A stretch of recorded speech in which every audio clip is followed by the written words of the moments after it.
Os 12 Trabalhos de Hércules. Capítulo 2. Uma infância de herói. Tempos depois, Anfitrião foi acordado no meio da noite por um violento relâmpago.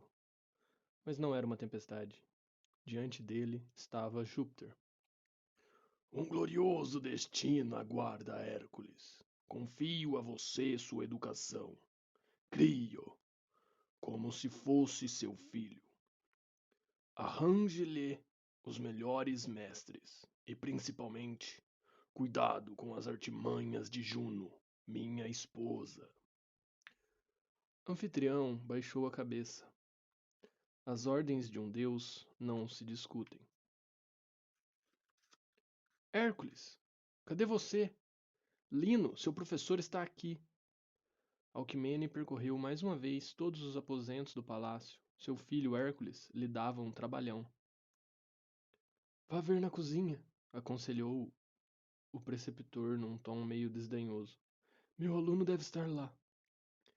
Tem razão. Que comilão esse Hércules! Resignado a esperar, Lino pôs em cima da mesa o material que trouxera. Filho de Apolo, Lino era uma pessoa cultíssima. Ele é que ensinou música a Orfeu. Mas a paciência de Lino tinha limite. Às vezes tinha a impressão de que o jovem Hércules zombava dele.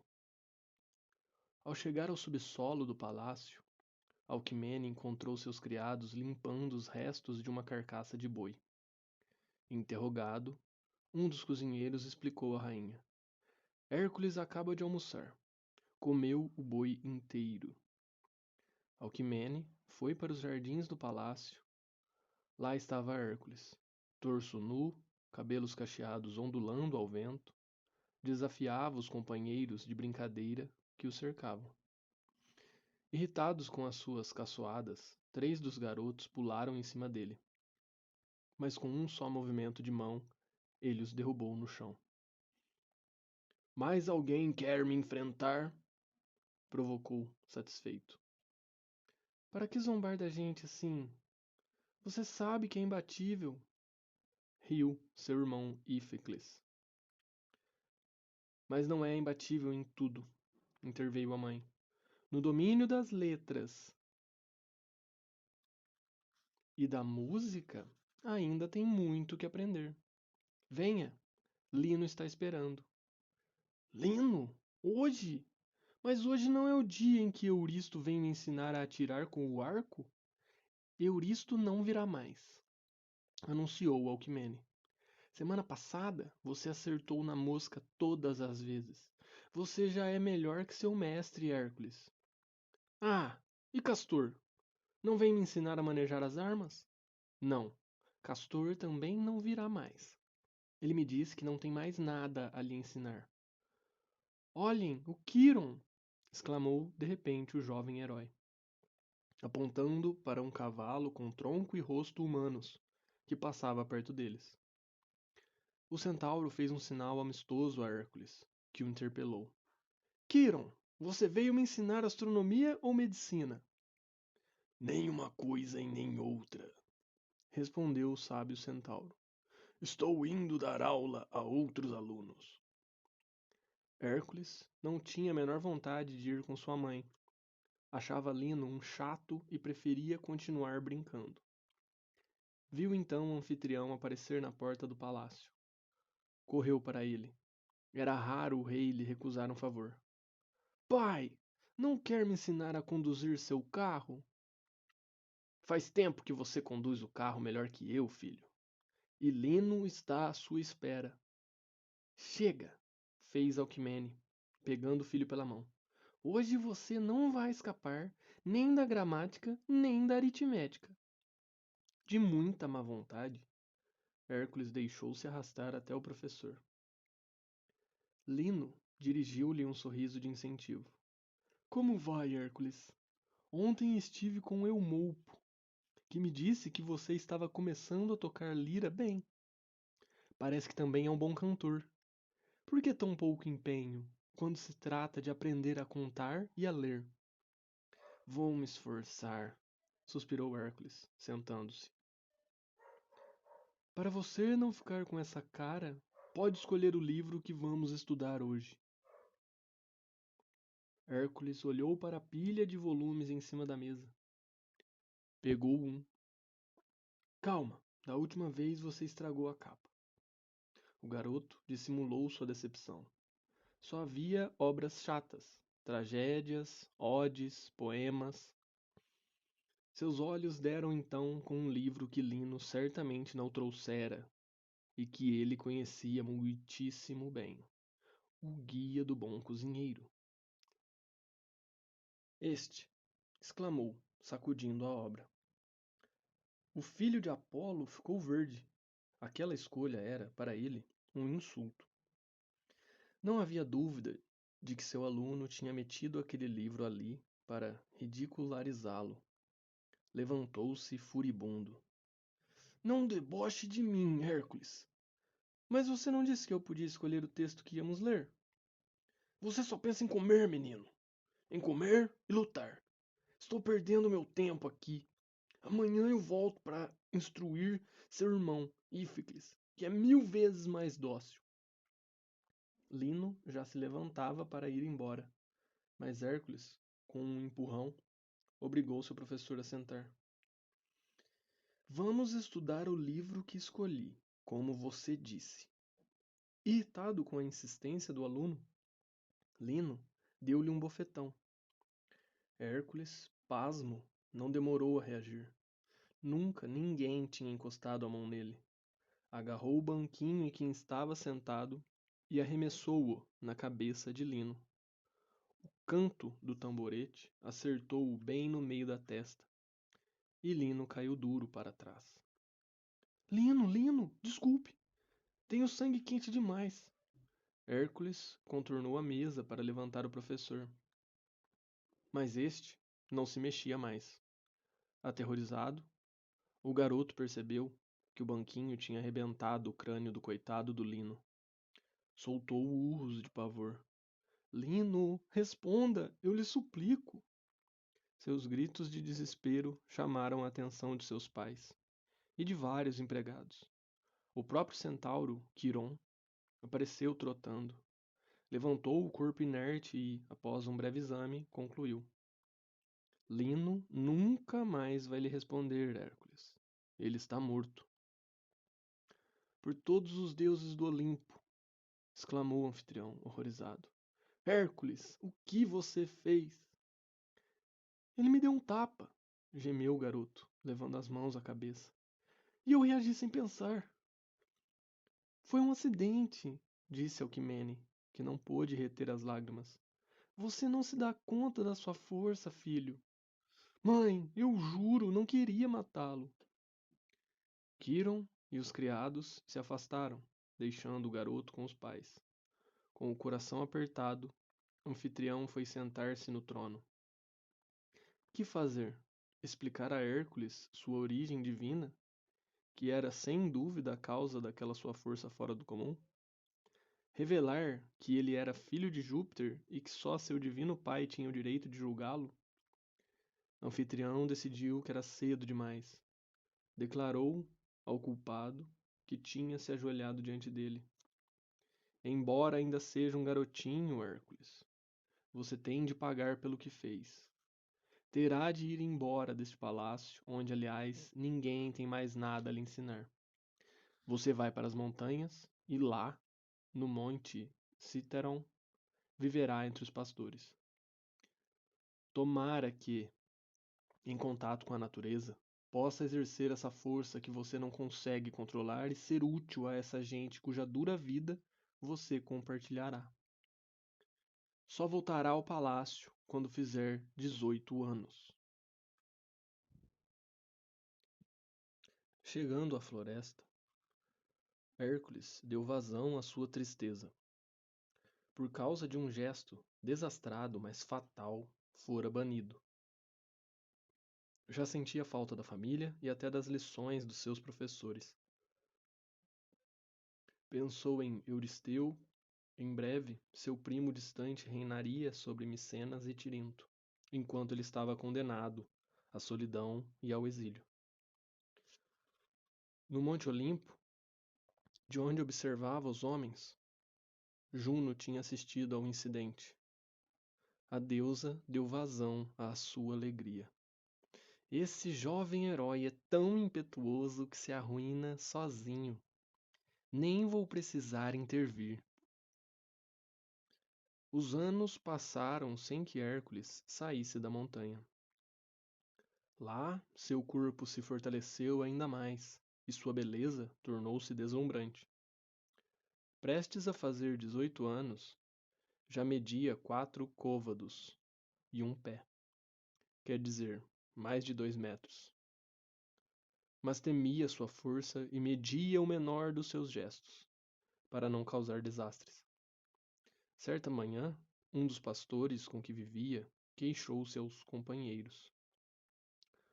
O leão que ronda as montanhas devorou 6 ovelhas minhas. É uma calamidade, acrescentou outro pastor.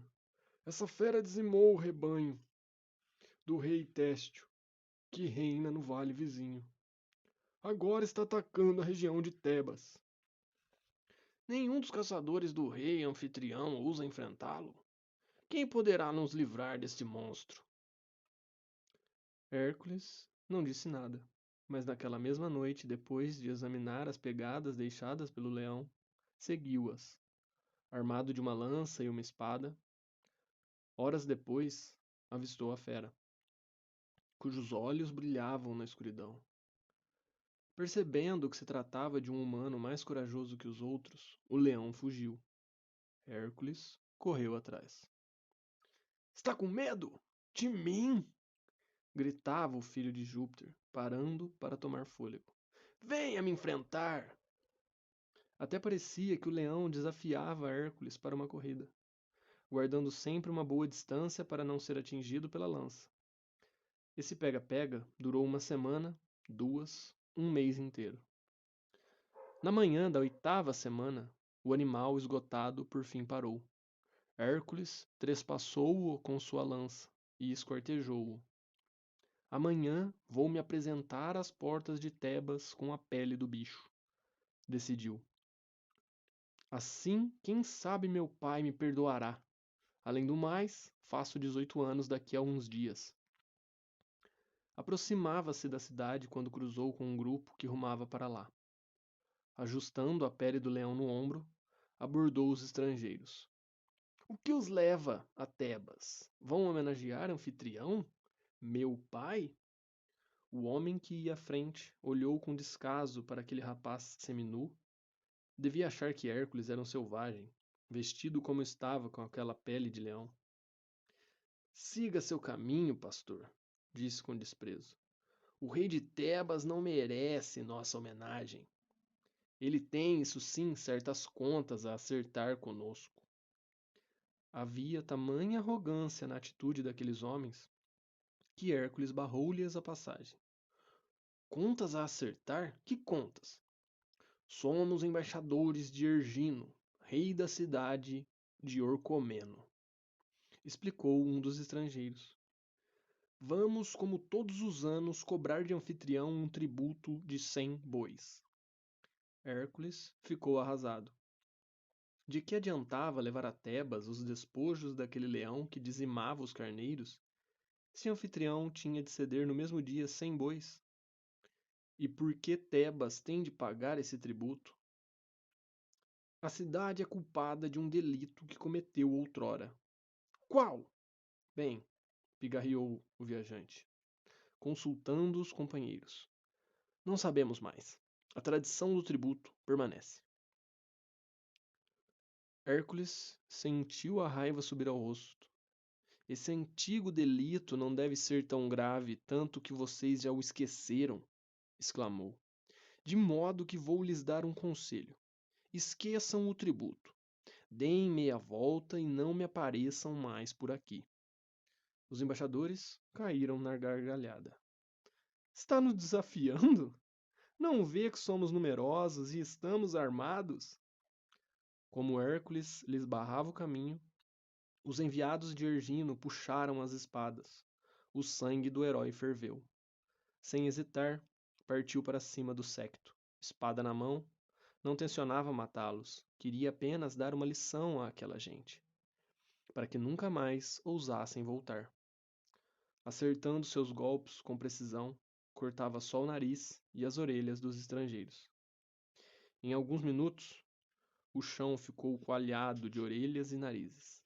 Espantados com o ardor do herói, cuja espada cortava tão rápido o ar que nem dava para enxergá-la, os embaixadores nem esboçaram reação.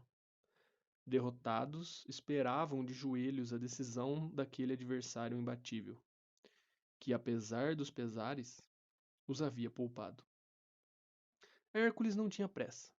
Primeiro, amarrou nas costas as mãos de todos os inimigos, depois, enfiou numas cordinhas as orelhas e os narizes cortados, pendurando-as no pescoço deles. Voltem ao seu rei. Digam que estes colares são o tributo que a cidade de Tebas lhes manda. E fiquem sabendo que, enquanto Hércules viver, Orcomeno não receberá nada além disso. A chegada de Hércules ao palácio foi comemorada com uma grande festa. O herói deu a anfitrião a pele do leão que ele havia matado. Depois contou-lhe como havia libertado a cidade da velha dívida. Eu lhe agradeço, Hércules, mas temo que Ergino não vá gostar da maneira como você tratou seus embaixadores. A resposta não se fez esperar. No mês seguinte, Filo apresentou-se aflito ao anfitrião. Senhor, um exército se aproxima, com Ergino à frente. Humilhado pela afronta sofrida por seus embaixadores, o rei de Orcomeno vinha declarar guerra a Tebas. Os soldados de Ergino são numerosíssimos, senhor. Estão prontos para combate, e nós não. Como o anfitrião pensava negociar para ganhar tempo, o fogoso Hércules interveio. Pai, deixe-me comandar os melhores soldados do seu exército. Vai ver do que sou capaz. O rei de Tebas ainda hesitava. Nesse instante, um vivo clarão iluminou a sala do trono. O anfitrião achou que Júpiter ia aparecer novamente, mas, dessa vez, o deus envolto em luz que se materializou diante deles era uma deusa. Com sua couraça coberta de escamas, seu capacete, sua lança e seu escudo, ela tinha um ar altivo. Era Minerva, filha de Júpiter. Trazia na mão uma armadura que estendeu sorrindo a Hércules. Tome e parta para o combate. Cuidarei de você, mas não faça mau uso da sua força, Hércules. Embora fosse a deusa da guerra, Minerva não gostava da violência. Vai ver por quê? Também era a deusa da inteligência e da sabedoria. Depois desapareceu tão depressa quanto havia aparecido. O rei de Tebas ordenou: Obedeça a Minerva, Hércules. Combaterei a seu lado. Encorajado com a promessa da deusa, Anfitrião não duvidava mais da vitória. Chamou seus ministros e dirigiu-se aos mais sábios deles. Creonte, na minha ausência, cabe a você cuidar da cidade. Se alguma coisa me acontecer, você será o novo rei de Tebas. Pouco depois, envergando a couraça que a deusa lhe oferecera, Hércules percorreu as ruas da cidade. Ergino está no vale, com seu exército, gritava para quem quisesse ouvir. Devemos mostrar ao que Tebas é capaz. Quem me acompanha? Foram muitos os que atenderam ao seu chamado, e quando o exército de Tebas deixou a cidade, os soldados de Ergino, concentrados na planície, tiveram um momento de hesitação. Não esperavam aquela resposta temerária. Hércules se lançou ao ataque à frente da sua tropa. Diante de tanta valentia, o exército inimigo não demorou a recuar. Mas os homens de Ergino eram numerosos e Hércules não podia estar em toda parte ao mesmo tempo. Enquanto procurava um meio de derrotar rapidamente o exército adversário, um grito levou-o a se virar. Hércules, socorro! Era Anfitrião. Ergino tinha dado ordens para que o rei de Tebas fosse o alvo dos seus arqueiros. Ferido por várias flechas, jazia na terra banhado em sangue. Hércules correu até ele, ajoelhou-se ao seu lado. Pai, não me abandone! Anfitrião vivia seus últimos instantes. Quis confessar a Hércules que não era seu pai verdadeiro. Quis lhe revelar seu destino de herói. Não teve tempo. Sorriu pela última vez, para aquele que tinha criado como seu filho de verdade, e expirou. Louco de dor, Hércules cobriu de lágrimas o corpo de Anfitrião.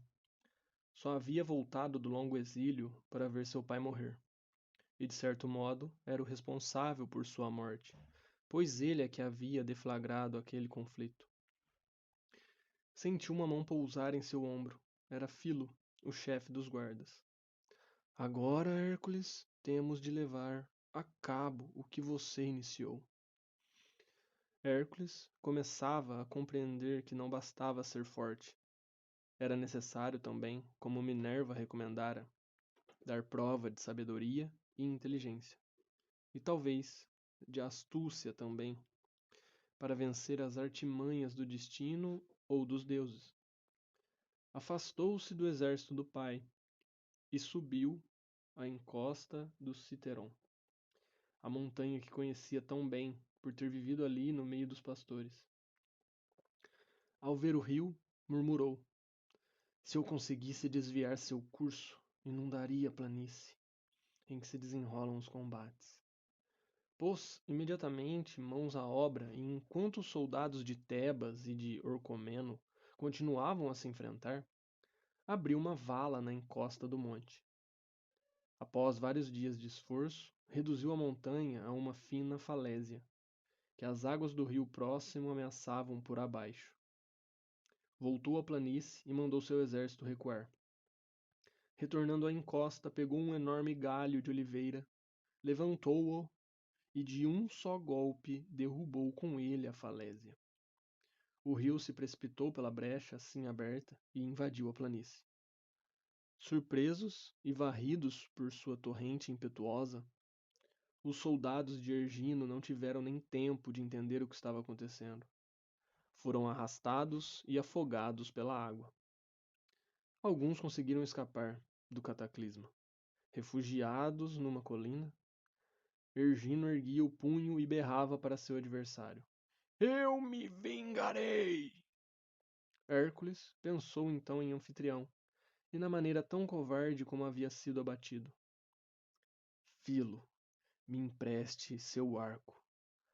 O chefe dos guardas quis lembrar ao seu amo que o rei de Orcomeno estava longe demais para ser atingido, mas calou-se e obedeceu. Hércules pegou uma flecha, retesou o arco com toda a sua força. Pensou nos conselhos de Euristo, com quem tinha aprendido a atirar. Respirou calmamente, mirou com cuidado, concentrou-se e soltou a corda.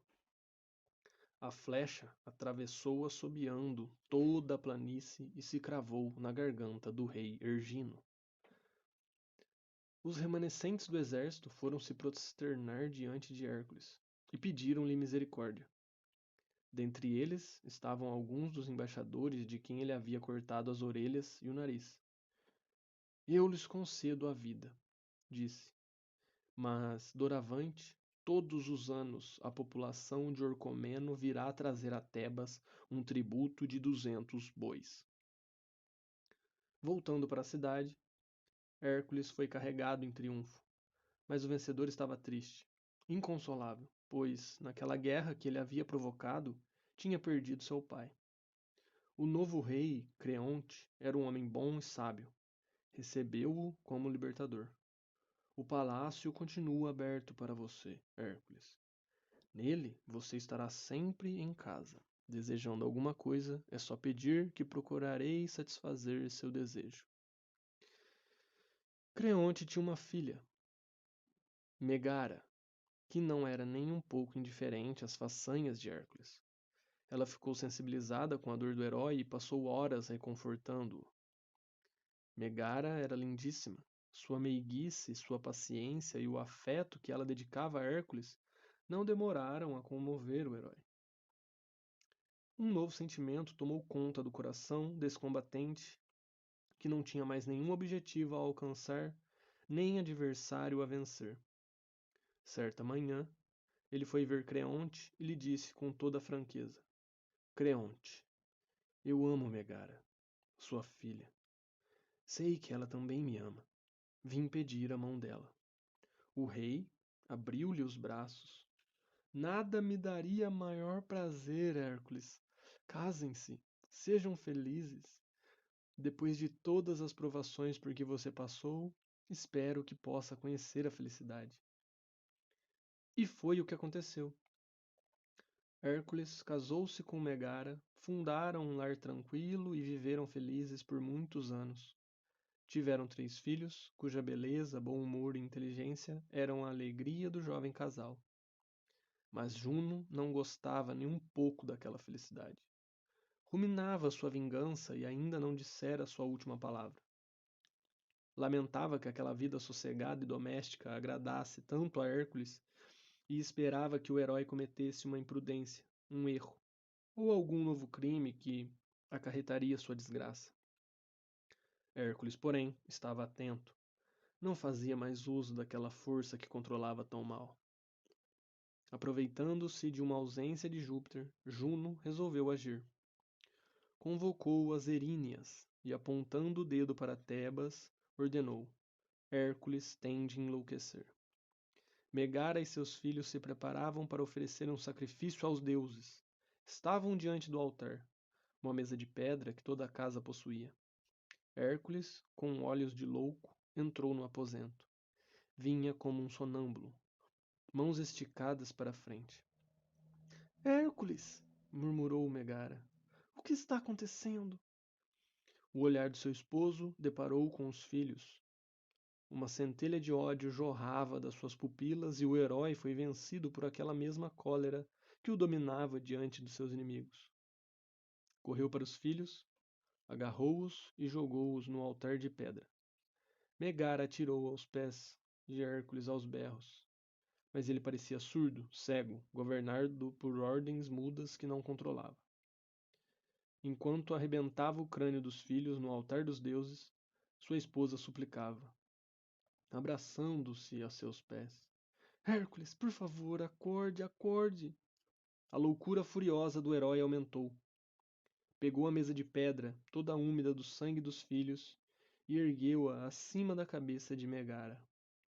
Os gritos dela haviam atraído todos os que estavam por perto. Aterrorizados com aquela tragédia, impotentes diante da cólera inexplicável do colosso, ninguém ousava intervir. Apavorada com a cena, Alquimene murmurou: Júpiter, venha nos acudir. Mas Júpiter estava ausente. Em compensação, a deusa Minerva ouviu a súplica daquela mãe e, quando viu do alto do Olimpo os assassinatos que Hércules havia cometido, compreendeu que sua loucura acarretaria massacres intermináveis.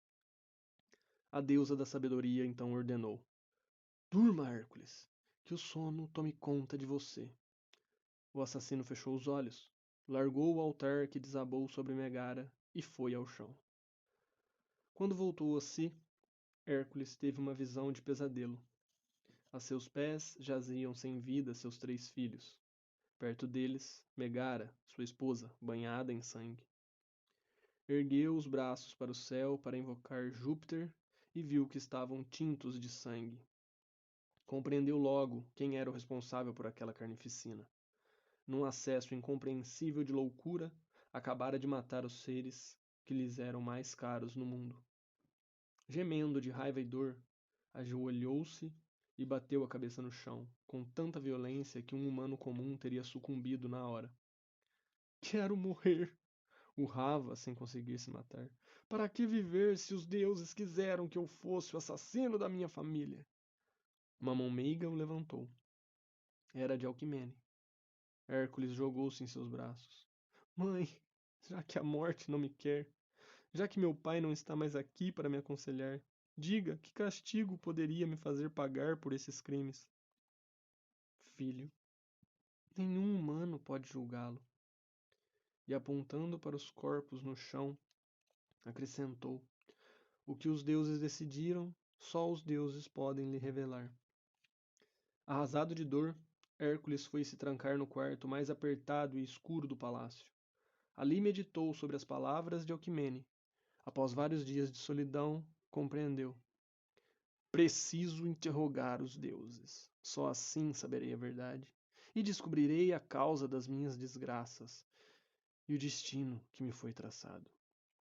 O meio mais seguro para conhecer o passado, o futuro e os caprichos dos deuses era recorrer ao oráculo de Apolo, em Delfos. Nessa cidade, existia um santuário em que o deus às vezes aceitava responder às perguntas dos homens, por intermédio de uma mulher, a Pítia. Hércules partiu para Delfos. Após dias de caminhada, chegou ao templo consagrado ao filho de Júpiter, o deus Apolo. Teve de esperar várias semanas para poder entrar e fazer a pergunta que o atormentava a um sacerdote. Com o coração na mão, murmurou: Sou homem ou demônio? Como expiar meus crimes? O sacerdote embaraçado fez uma careta. Não posso transmitir duas perguntas à Pitia. Hércules sabia disso, mas sabia também que o sacerdote costumava reformular a pergunta do visitante para obter uma resposta que seria simplesmente sim ou não. E sabia que Pitia podia não responder, ou resmungar palavras tão incompreensíveis que nem os sacerdotes conseguiam entender seu sentido. Na realidade, essas palavras eram as do próprio Júpiter, que as transmitia a Apolo, encarregado de repeti-las a Pitia. Quantos intermediários para ter acesso ao oráculo do deus? Espere, sussurrou Hércules, repentinamente muito comovido. Olhe. Mostrou ao sacerdote uma mulher que, a poucos metros dali, observava-os e parecia fazer-lhes um sinal. Sentada num tripé, posto sobre um buraco do qual escapavam nuvens de vapor, ela parecia mais velha que o templo no centro do qual oficiava. Na sua testa, uma coroa de louros. Impressionado, o sacerdote entendeu e empurrou Hércules. Vá, ela está chamando você. Faça a pergunta diretamente a ela. Hércules nem teve tempo. Mal se viu cara a cara com a mulher, uma voz ecoou, fresca e clara como a de uma menina. Você é Hércules, um semideus, um herói, o filho que Alquimene me deu. Se cometeu tantos crimes é porque Juno, por ciúme, enlouqueceu você. Ela quis me lembrar a minha promessa e o pacto que firmamos. Promessa? Pacto? Balbuciou Hércules, sem se dar conta de que estava interrompendo o próprio Júpiter. Vá a Tirinto, Hércules. Lá você encontrará seu primo, Euristeu, rei de Micenas. Ponha-se a serviço dele por 8 anos. Obedeça a ele sem resistir. Realize os 12 trabalhos que ele vai exigir de você, e que são o único meio de expiar seus crimes e de obedecer à vontade dos deuses. O olhar da Pitia se turvou. Ela sacudiu a cabeça, como se despertasse de um sonho. Em torno dela, as nuvens se tornaram mais densas, como para ressaltar o oráculo que Júpiter, por sua boca, acabara de pronunciar. Agora ele sabia a verdade. Era filho de Júpiter e objeto de uma rivalidade entre as duas maiores divindades do Olimpo. Perguntava-se quais seriam os 12 mistérios trabalhosos que teria de realizar para se redimir. Naquela mesma noite, pôs-se a caminho de Tirinto. Sentia renascer dentro de si a esperança e, sobretudo, aquela força colossal que ele tentara por tanto tempo refrear. Chegara a hora de provar que era de fato um herói.